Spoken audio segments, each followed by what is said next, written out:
नमस्कार, मैं हूं ज्योति प्रकाश रंगा और आप देख रहे हैं RM न्यूज़ बीकानेर। आइए डाल लेते हैं एक नज़र दिन भर की खास सुर्खियों पर।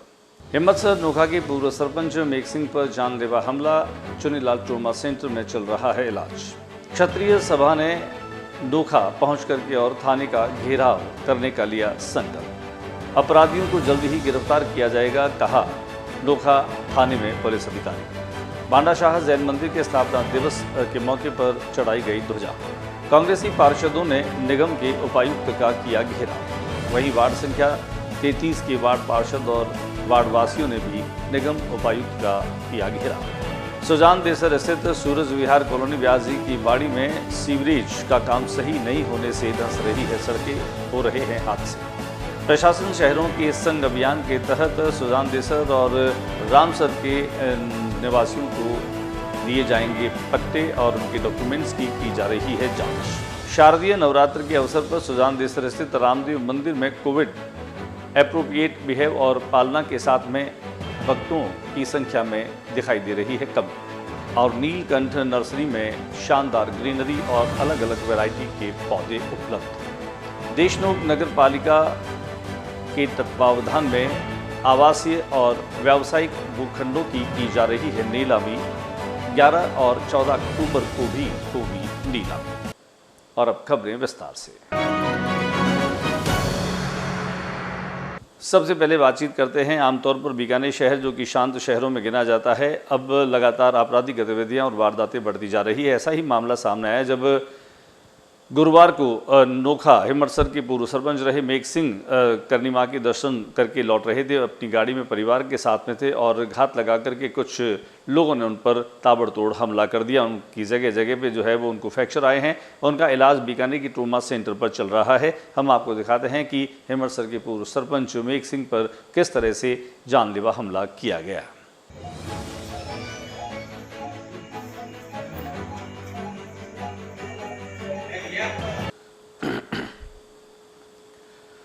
हिम्मतसर के पूर्व सरपंच मेघ सिंह पर हुए हमले को लेकर के और क्षत्रिय सभा भी काफ़ी उद्वेलित नजर आई। क्षत्रिय सभा में आज एक बैठक रखी गई। बैठक के दौरान नोखा थाने का घेराव करने का निर्णय लिया गया। आइए हम आपको दिखाते हैं क्षत्रिय सभा में किस तरह का यह निर्णय हुआ। इस निर्णय के बाद में हमने कर्ण प्रताप सिंह से की बातचीत। आपको जो नंबर फोन आया ना उनको बोल दो कि आप आ जाओ।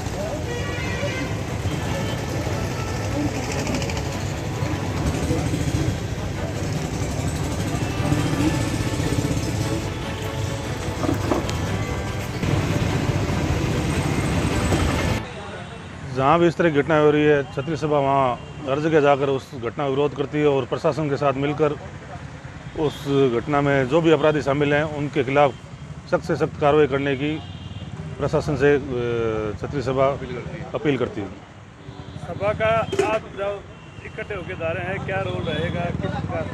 हम नोखा पुलिस थाना में आज जाके वहाँ थाने का घेराव करेंगे और जो कल की घटना के लिए जो दोषी है उनको तुरंत गिरफ्तार करने की मांग करेंगे। अगर ऐसी बात नहीं मानी जा रही तो नहीं मानी जाएगी तो कल बीकानेर हेडक्वार्टर पर एसपी के सामने हम पेश होंगे। एसपी और आईजी के सामने पेश होकर आगे कार्रवाई करेंगे।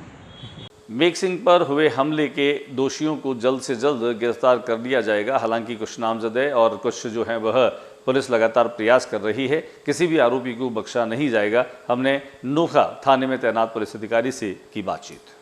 कल शाम को करीबन 5:30 पौने 6 बजे के आसपास हिम्मतसर के मेघ सिंह हिम्मतसर हैं जो कि करणी माता जी के दर्शन करके आ रहे थे। तब उनके गांव हिम्मतसर में ही कुछ लोगों ने उनकी गाड़ी के आगे गाड़ी लगाकर उनको गाड़ी में सुतार के उनके साथ मारपीट की है। सर, अब तक पुलिस की क्या अपडेट है? अब तक है उन लोगों में से जिन्होंने मारपीट की है उनमें से कुछ लोगों को आइडेंटिफाई कर लिया गया है। उनकी धरपकड़ करने का धरपकड़ करने की कोशिश कर रहे हैं। जल्दी उनको हिरासत में लिया जाएगा। सर, कोई नामजद? हाँ, नामजद हैं, उनको आइडेंटिफाई किया है अभी तक 3-4 लोगों को जो उसी गांव के रहने वाले हैं। सर, क्या वारदात क्या थी, किस मामले को लेकर बताइए जरा। अभी प्रथम दृष्टया जो सामने आया है इनकी पुरानी आपस की रंजिश को लेकर ये घटना हुई। क्या मामला है? कल नोखा के जो 10 साल पूर्व सरपंच रहे हुए हिम्मत सिंह कांग्रेस के नेता, उन पर जो जानलेवा हमला किया गया बीच बाज़ार के अंदर, उसके लिए और नोखा में आए दिन लगातार आम जन के साथ जो घटनाएं हो रही, विशेष तौर से राजपूत समाज को टारगेट किया जा रहा है। पिछले दिनों पारवा के अंदर मर्डर भी हुआ, जिंदा जला दिया गया और हाथ पैर तोड़े। इसी प्रकार अपराधियों में पुलिस की नाम की कोई भय नहीं है, आम जन पीड़ित है, लोगों के साथ लगातार घटनाएं हो रही है। इसको लेकर आज हम यहाँ से क्षत्रिय महासभा के नेतृत्व में नोखा जाएंगे और पुलिस प्रशासन से मांग करेंगे तुरंत अपराधियों को गिरफ्तार करे और नोखा जो अपराधियों का गढ़ बन चुका है उसके अंदर शांति कायम करे, यही हमारी मांग है। बीकानेर में पर्यटन की दृष्टि से अगर देखा जाए तो लक्ष्मीनाथ मंदिर, जूनागढ़, लालगढ़ म्यूजियम और इसके साथ साथ भांडाशाह जैन मंदिर भी जो है वह दर्शकों को और पर्यटकों को अपनी ओर आकर्षित करता है। भांडाशाह जैन मंदिर की स्थापना पर प्रतिवर्ष ध्वजा का आरोहण किया जाता है। इस ध्वजा के विशेष मायने हैं। ओसवाल समाज में खासतौर से 5 परिवारों के द्वारा प्रतिवर्ष 5 ध्वजाएं जो हैं वो चढ़ाई जाती है और उसी परंपरा का निर्वाह आज भी किया गया। आइए दिखाते हैं आपको ध्वजा लगाते हुए इन भक्तों को।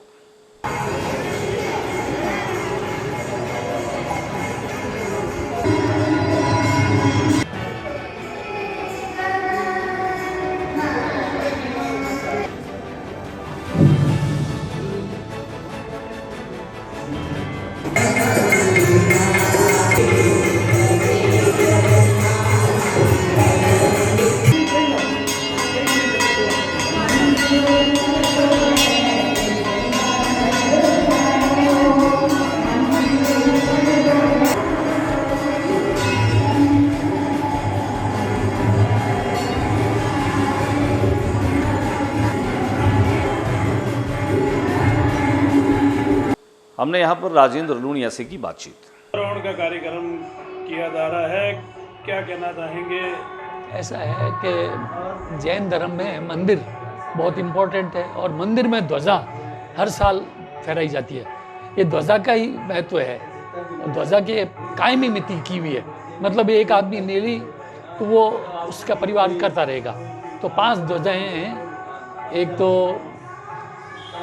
लूनिया परिवार की है, एक कोचर परिवार की है, एक डागा परिवार की है। इस तरह के 5 ध्वजाएं हैं और हर साल पूजा होती है। 5 ध्वजाएं तो 5 अलग अलग परिवार द्वारा चढ़ी जाएगी। हाँ, हर साल वही परिवार चढ़ेगा या कायमी मिति होगी ना, उनके लिए वो हो गया फिक्स। अब पिछले 2 साल से कोरोना के कारण से स्वामी वत्सल नहीं हो रहा है, नहीं तो यहाँ स्वामी वत्सल होता है। इन्हीं 5 परिवारों की तरफ से सब आते हैं, प्रसाद लेते हैं। इस बार से प्रसाद और प्रभावना दिया जाएगी। वहीं भांडाशाह जैन मंदिर में ध्वजा लगाने की इस परंपरा को लेकर के हमने बातचीत की निर्मल धारीवाल से। आज भांडासर जी मंदिर के अंदर जो ध्वजारोहण का कार्यक्रम है, वो भांडासर जी के मंदिर की प्रतिष्ठा को 507 वर्ष हो गए हैं और आज का दिन प्रतिष्ठा का दिन है। संवत 1571 माघ आसोद सुदी दूज को इसकी प्रतिष्ठा हुई थी।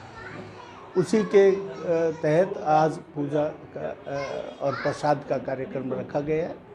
सबसे सर्वप्रथम तो कोई भी मंदिर में कार्य होता है तो शांति सनातन पूजा होती है। भगवान की सनातन पूजा करके और 18 अभिषेक द्वारा पूरे मंदिर का शुद्धिकरण किया गया और उसके बाद में 70 वेदी पूजा अभी होगी और फिर ध्वजा चढ़ाई जाएगी। बीकानेर नगर निगम के काम के तरीकों से न जनता खुश है, न पार्षद खुश है। हालांकि विपक्षी कांग्रेसी पार्षद जो हैं वो आए दिन यहाँ घेराव करते रहते हैं और प्रदर्शन करते रहते हैं।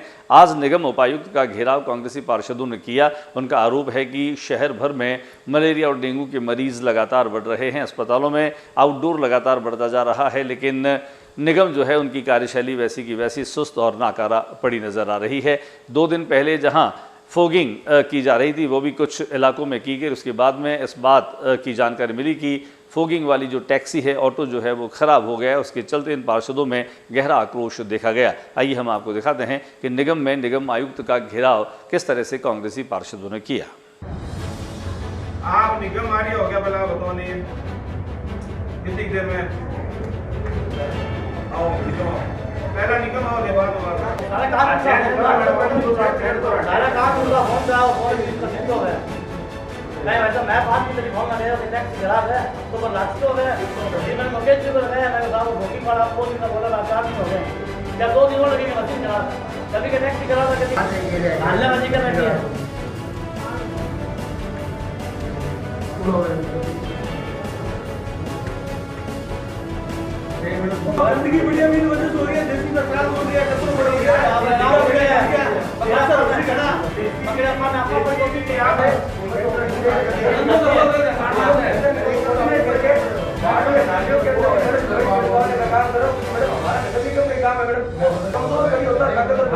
जनता 1 मिनट में गेट बचा लेती क्योंकि उनके घर के पास रहते हैं हम। तो मैडम सीएमएचओ ऑफिस से भी आप आईटी के माध्यम से आपके माध्यम से वहाँ भी बात करो, नालियों में कुटियों में काम करने वालों को दूसरे डिपार्टमेंट मैडम सब परेशान को हटा दो मैडम 100%।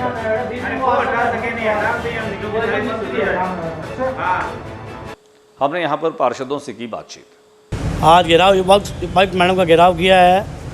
फॉगिंग मशीन चालू हुए हुए हफ्ते भर हो गया, 2 दिन बाद ही तो मशीन कहते हैं ये कि टैक्सी ख़राब हो गई, और अब कह रहे हैं मशीन ख़राब हो गई। और वार्ड में बहुत बुरे हालात है, सभी वार्डों में बहुत बुरे हालात है। डेंगू के पेशेंट कंटिन्यू बढ़ रहे हैं और निगम की तरफ से कोई भी कार्रवाई नहीं हो रही है। निगम फेलियर है, भाजपा बोर्ड बिल्कुल फेलियर है। टैक्सी ऐसी लगाई है जो चलने से पहले बंद हो गई, मशीनें भी ऐसी लेके आए हैं जो चलने से पहले ख़राब हो गई। आज हम समस्त कांग्रेसी पार्षद आयुक्त साहब नहीं हैं, उपायुक्त मैडम से मिले हैं और इसका विरोध किया है कि जल्द से जल्द टैक्सी सुधारे, मशीनें ठीक कराए और वार्डों में फॉगिंग कराए।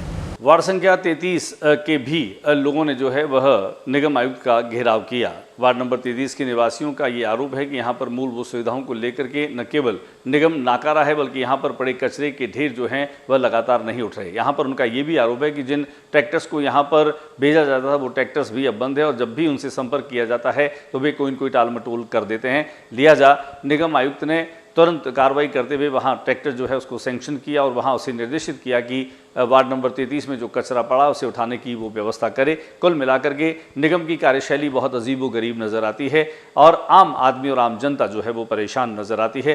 हालांकि हमने यहाँ पर मनोज नायक से जो वार्ड पार्षद है उनसे बातचीत की।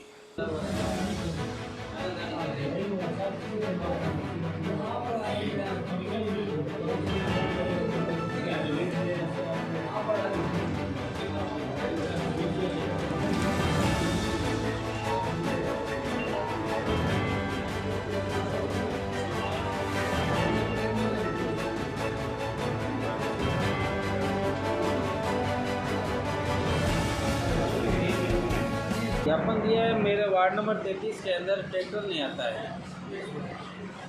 ट्रैक्टर नहीं आता है। सुगनाराम जी को मैंने बार बार अवगत कराने के बाद में सुगनाराम जी कहता है कि मेरे पास लेबर नहीं है। तो उसका मतलब ये नहीं होता है, जो ठेकेदार ठेकेदारी करता है, जो काम लेता है तो उसकी जिम्मेदारी होती है कि ट्रैक्टर कहीं से ही लेबर ला के ट्रैक्टर को चालू रखे। ट्रैक्टर 1 महीना हो गया मेरे वार्ड के अंदर नहीं आता है। सुगनाराम जी कौन है? वार्ड कौन सा आपका? वार्ड नंबर 33 है। सुगनाराम जी ट्रैक्टरों का ठेकेदार है। पूरा सुनवाई नहीं कर रहा है आपकी? वो नहीं सुनवाई कर रहा है। आयुक्त से मिले, क्या आश्वासन मिला? आज मैं कमिश्नर साहब से मिला हूँ और ये नोटिस जारी किया कमिश्नर साहब से। क्या है इसमें, एक सारा बताइए। कमिश्नर साहब ने ये लिख के दे दिया, नोटिस जारी करा दे तो साहब को कर दिया है। तो नाम? खबरों का सिलसिला जारी रहेगा। फिलहाल वक्त एक छोटे से ब्रेक का।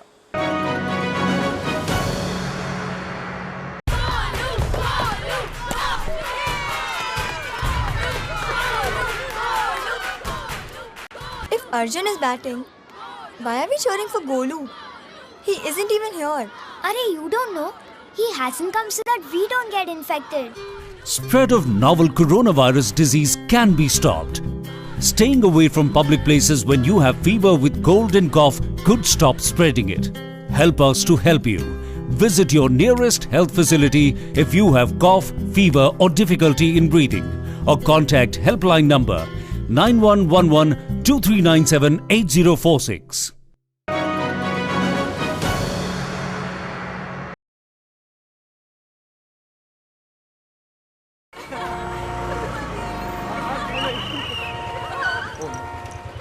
बैठिए मैडम, बैठिए। अरे देखो इनको, इनकी नाक देखो, बिल्कुल अपने पिताजी से मिलती है। देखो इसकी आंखें देखो।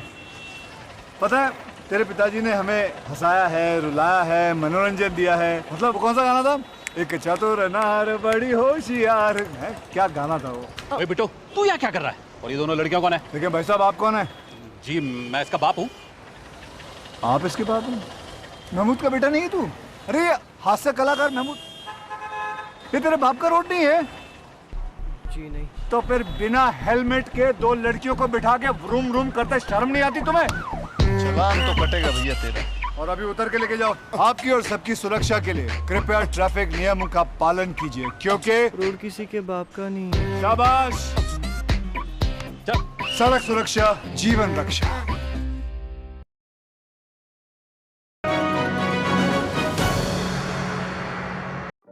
कोरोना के लक्षण क्या हैं?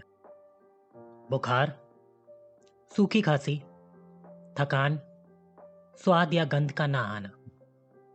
इसके साथ ही कुछ लोगों में कुछ और लक्षण भी पाए जा सकते हैं, जैसे कि गले में खराश, सर या बदन दर्द, त्वचा पे चकत्ते पड़ना, आंखों का लाल होना या दस्त लगना। अगर आपको इनमें से कोई भी लक्षण हो तो बिल्कुल भी लापरवाही ना बरतें और ये 3 चीजें जरूर करें।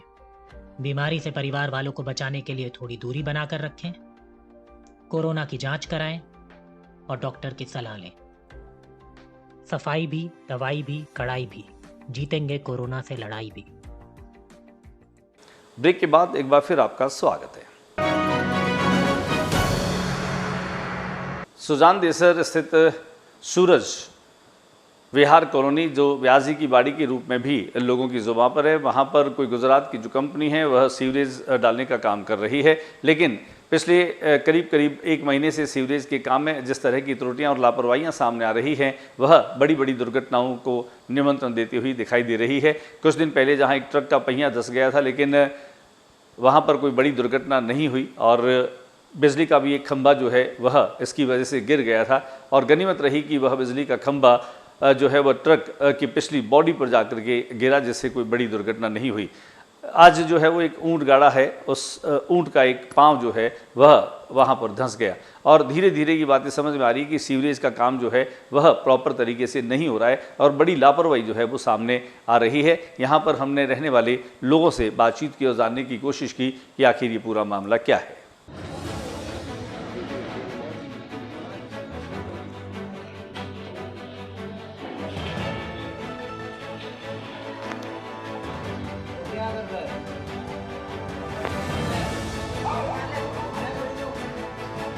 एक ट्रिक पड़ गयो, ऊंट गाडो पड़ गयो।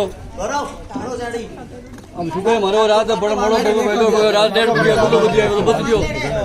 समझ जाई ये री बहुत जो बढ़िया कुछ नहीं करना वो नहीं होना।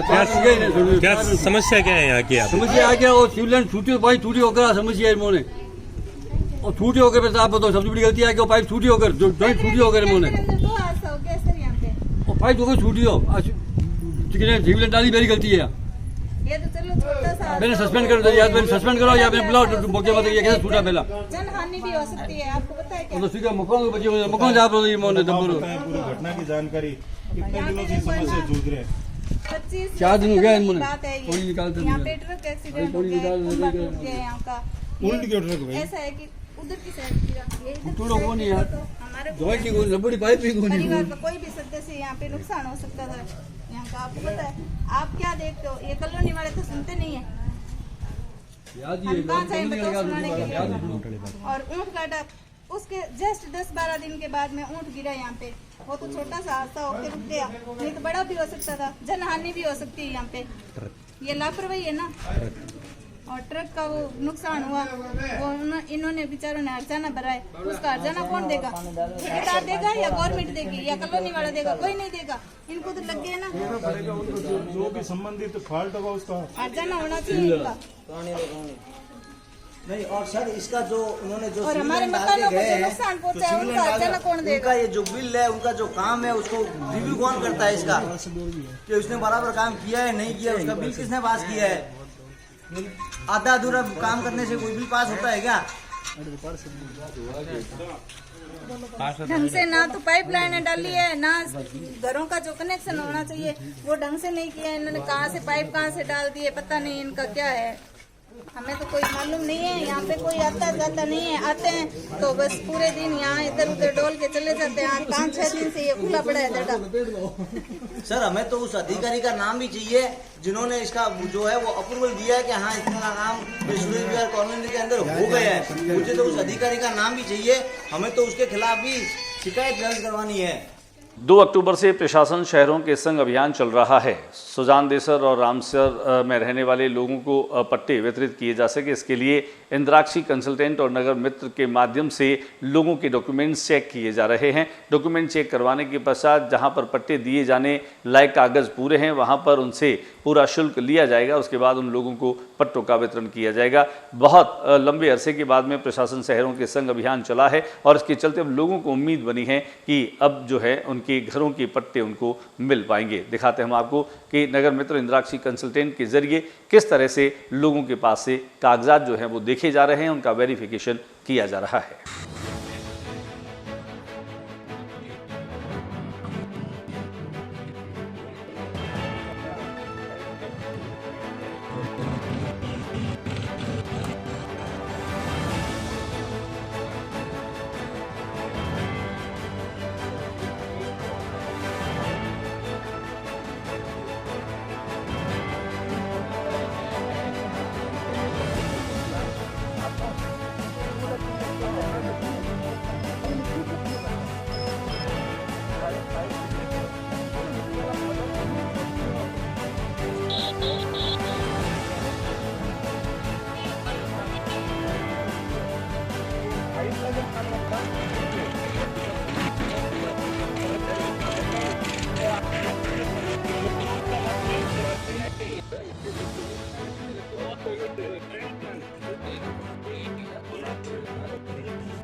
आवेदन कम्युनिटी वेलफेयर सोसाइटी और इंद्राक्षी कंसल्टेंट नगर मित्र के द्वारा ये कैंप यहाँ सुजान देसर में आयोजित किया गया है। माननीय उच्च न्यायालय द्वारा 3 दिन पहले जो दिशा निर्देश जारी किए गए उसी के तहत यहाँ पर काम किया जा रहा है। लोगों को सुविधा के लिए नगर मित्र के माध्यम से पूरी जानकारी दी जा रही है और यहाँ पर नोटरी, फोटोकॉपी और ई मित्र द्वारा सभी को निःशुल्क कम्युनिटी वेलफेयर सोसाइटी की तरफ से सुविधा दी जा रही है और एक जगह इनके फाइल को सबको कंप्लीट करके इनकी पूरी डिटेल फॉर्मेट में भरे जा रहे हैं। आने वाले दिनों में जब सरकार की नई गाइडलाइन आएगी तो इनको आने वाले दिनों में पट्टा दिलवाने का काम संस्था द्वारा और नगर मित्र द्वारा किया जाए। यहाँ पर विशेष बात ये है कि कोई भी पट्टे के लिए आवेदन यहाँ पर कर रहा है उससे हम लोग 1 रुपये भी अभी नहीं ले रहे हैं। इनका सब काम यहाँ पर फ्री हो रहा है। 7 दिन बाद इनको दोबारा इनके अगर डॉक्यूमेंट कोई कम है जो सरकार द्वारा निर्धारित किए गए हैं उनकी पूर्ति होने के बाद जो आवेदन शुल्क सरकार ने निर्धारित किए हैं वो उनसे लिए जाएंगे। उससे पहले जो भी पट्टा बनाने के लिए लोग आ रहे हैं उनका 1 रुपये का भी खर्चा यहाँ पर नहीं है। हाईकोर्ट ने जो रोक लगा दी नियमन के बना पट्टे नहीं देने की, ज़्यादातर लोग वही हैं जिनके नियमन नहीं, उनके लिए सरकार कोई नई गाइडलाइन? ऐसा नहीं, सरकार ने 69A एक निकाला है, नियम बनाया है। उसके तहत जो पुराने पट्टे बने हुए हैं और परिवार में ज़्यादा से ज़्यादा लोग हैं और उनका विभाजन नहीं हो पाया है, उसके लिए ये सरकार के कोई मार्गदर्शन नहीं है, कोर्ट का कोई मार्गदर्शन नहीं है, वो यहाँ पर बनाए जा रहे हैं। सरकार जो कोर्ट ने आदेश दिए हैं, कोर्ट के आदेश के अनुसार 90A और 90B जो अप्रूव कॉलोनियाँ हैं उनके पट्टे भी दिए जा सकते हैं, वो दिए जा रहे हैं। आने वाले दिनों में जोनल प्लान और सेक्टर प्लान UIT और नगर निगम द्वारा सरकार को भेजे जा चुके हैं। उसके आने के बाद कुछ दिनों बाद ये पट्टे बनने शुरू हो जाएंगे और हम सब लोग हर वार्ड में सरकार जल्दी राहत देगी लोगों को। बिल्कुल, सरकार ने UIT ने जोनल प्लान बना करके सरकार को भेज दिया है, निगम भी भेजने वाली है, जल्दी भेज देगी। ये अप्रूव होने के बाद लोगों को, ये लंबी प्रक्रिया है, 2 अक्टूबर से 31 मार्च तक चलने वाली प्रक्रिया है तो आने वाले दिनों में और इसमें शिथिलता सरलता आएगी और जैसे जैसे लोगों को राहत मिलेगी हम लोग इसका प्रयास करेंगे कम्युनिटी वेलफेयर सोसाइटी की तरफ से कि ज़्यादा से ज़्यादा लोगों को इसका लाभ मिले और उनको परेशानी कम हो। यही हमारा संस्था का उद्देश्य है। शारदीय नवरात्रों में मंदिरों में भीड़ कम है। कारण बिल्कुल साफ है कि कोरोना की तीसरी लहर की आशंका के चलते राज्य सरकार ने इस बात के आदेश भी दे रखे हैं कि मंदिरों में बेवजह भीड़ न हो और गरबा जैसे आयोजन भी नहीं हो रहे हैं। कुल मिलाकर के ये संभावित जो आशंकाएं हैं उन आशंकाओं से बचने का एक शानदार तरीका भी है। सुजानदेसर के बाबा रामदेव मंदिर में भी शारदीय नवरात्रों में भक्तों का तांता लगा करता था, लेकिन इस बार कोरोना की एडवाइजरी के चलते और सरकार के और प्रशासन के निर्देशों के चलते बहुत कम भक्त जो हैं वो मंदिरों में आ रहे हैं।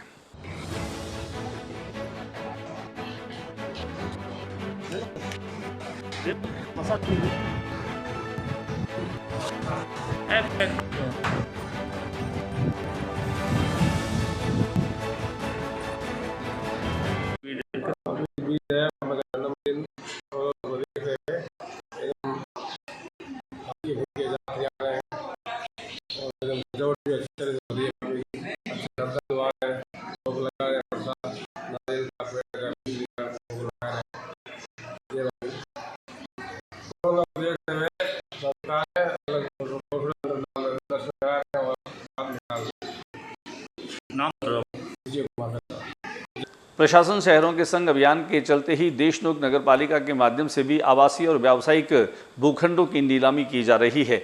आज जहां पर व्यावसायिक और आवासीय भूखंडों की नीलामी की गई, वहीं चेयरमैन ओम मुंद्रा भी इसमें मौजूद रहे। उन्होंने खुद जो है वह इस नीलामी में हिस्सा लिया और लोगों से इस बात की अपील की कि अधिक से अधिक वे जो हैं वो इस प्रस्तावित कॉलोनी में भूखंड जो हैं वो लेकर के और देशनोक के विकास में सहभागी बने। कुल मिलाकर के चेयरमैन ओम मुंद्रा की लगातार कोशिश यही है कि वे अधिक से अधिक रेवेन्यू पालिका में दे सके, जिसके चलते वे देशनोक का चहुमुखी विकास कर सके। हम देशनोक पहुंचे, वहां पर हमने चेयरमैन ओम मुंद्रा से बातचीत की। बातचीत के दौरान उन्होंने कहा कि आगामी 11 अक्टूबर और 14 अक्टूबर को भी व्यावसायिक और आवासीय भूखंडों की नीलामी की जाएगी। आइए दिखाते हैं उनसे बातचीत के संपादित अंश। आज की नीलामी में नगरपालिका के 14 व्यावसायिक और 21 आवासीय कुल 35 प्लॉटों की नीलामी की। अभी पूरा तो देखा नहीं है, पर मैं उम्मीद करता हूँ 14 व्यावसायिक पूरे प्लॉट बिके हैं और आवासीय में कुछ प्लॉट बिके हैं। कितने बिके हैं मैं आपको देख के बता दूँ, जो भी बिके हैं। ओम जी, ये बताएं कि जिस तरह से जो ऑक्शन हो रहा था उस ऑक्शन में जो निर्धारित या आरक्षित जो दर थी उसके बाद में थोड़ी बहुत ऊपर गई बोली, लेकिन उसके आगे उनको होल्ड कर दिया गया। क्या विशेष कारण रहा इनको होल्ड करने का? ये ऐसा होता है सर, हमने 6 महीने पहले नगरपालिका के प्लॉट्स की नीलामी करी थी, तो हमारा एक ऑब्जेक्ट रहता है कि नगरपालिका को अधिकतम रेवेन्यू प्राप्त करें और जो प्लॉट्स जिन रेट्स में हमने पिछले दिए हैं उसी रो के यदि प्लॉट्स हैं तो उनकी प्रति वर्ग फीट की रेट तकरीबन वही आनी चाहिए। एग्जैक्ट तो नहीं कह सकते, पर तकरीबन वही आनी चाहिए। यदि 10% से ज़्यादा वेराई करता है तो हम उस प्लॉट को होल्ड करते हैं। अच्छा, होल्ड करने का ये अधिकार पालिका के पास में रहता है? जी, किसी भी बोली को स्वीकार करना और न करना ये अधिकार नगरपालिका अध्यक्ष के पास सुरक्षित है। जो ऑक्शन में शामिल होने के लिए आए, क्या उन लोगों का प्रोटेस्ट नहीं रहा इस बोली में? नहीं, ये मायने रखता है। हमारा ऑब्जेक्ट ये रहता है अधिकतम रेवेन्यू नगरपालिका के लिए कैसे प्राप्त करें। रिजर्व प्राइस अपनी जगह है, पर जो प्लॉट्स हमने बेचे हैं उससे ये होता है कि ये रेट करीब करीब मार्केट रेट है। उससे यदि 10% से भी ज़्यादा नीचे यदि कोई रेट आ रहा है तो ज़रूरी नहीं है कि वो प्लॉट आपको ऑप्शन में छोड़ी जाए, वो प्लॉट होल्ड कर लिए गए। क्योंकि देशनोक जो है वह पूरे विश्व के मानचित्र पर एक ऐसा मंदिर, एक ऐसी जगह है जहां पर सभी की निगाहें रहती है। तो रेवेन्यू के व्यू पॉइंट से पर्यटन और जो दर्शनार्थी आते हैं, इसके अलावा और किस तरह के जो सोर्सेज हैं वो पालिका के द्वारा कोई जनरेट किए जा रहे हैं? नगरपालिका देशनोक द्वारा दर्शनार्थियों की सुविधा और देशनोक में बहुत से लोग हैं जो बाहर प्रवास करते हैं, उनके लिए पट्टेशुदा जो लीगल लैंड है वो नगरपालिका ही उपलब्ध करवाती है। क्योंकि देशनोक चारों ओर से श्री करणी मंदिर निजी न्यास की पूर्ण भूमि से घिरा हुआ है। हमारे चारों ओर कहीं भी कोई एग्रीकल्चरल लैंड नहीं है जिससे कोई भी व्यक्ति कॉलोनी डेवलप कर सके। तो यदि आपको पट्टेशुदा लैंड की जरूरत है तो वो नगर पालिका ही जो ऑप्शन दे रही है उसी में। और अब बात करते हैं हम नीलकंठ नर्सरी। एक ऐसा नाम है जहां पर जाते ही हमें अपनी पसंद के पौधे मिल जाते हैं। घरों में सजाने लायक पौधों की बात करें या फिर अपने उद्यानों में लगाने की बात करें, उद्यानिकी, वानिकी और नर्सरी के चलते खासतौर से अलग अलग वैरायटी और प्रजातियों के पौधे यहां पर आपको उपलब्ध हो जाते हैं। बहुत ही किफ़ायत और बहुत ही सस्ती दरों पर नीलकंठ नर्सरी जो है वह लोगों को इस तरह के पौधे उपलब्ध करवा रही है। कम पानी में सर्वाइव करने वाले पौधे, फलदार पौधे और अलग अलग सब्जियों के पौधे भी जो है वह नीलकंठ नर्सरी में आपको उपलब्ध हो सकते हैं। बीचवाल रोड पर स्थित एक बहुत बड़े क्षेत्र में नीलकंठ नर्सरी फैली है जिसका नाम ही उसकी पहचान है। आइए आपको भी सैर करवा देते हैं नीलकंठ नर्सरी की।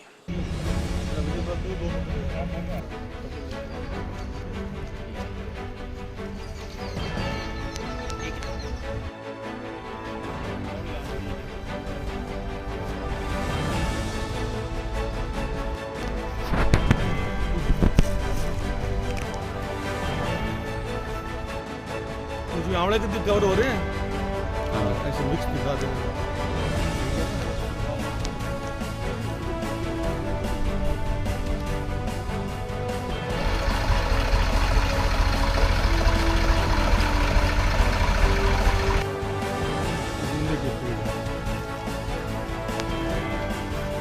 दो डिग्री वो जिंदे की है।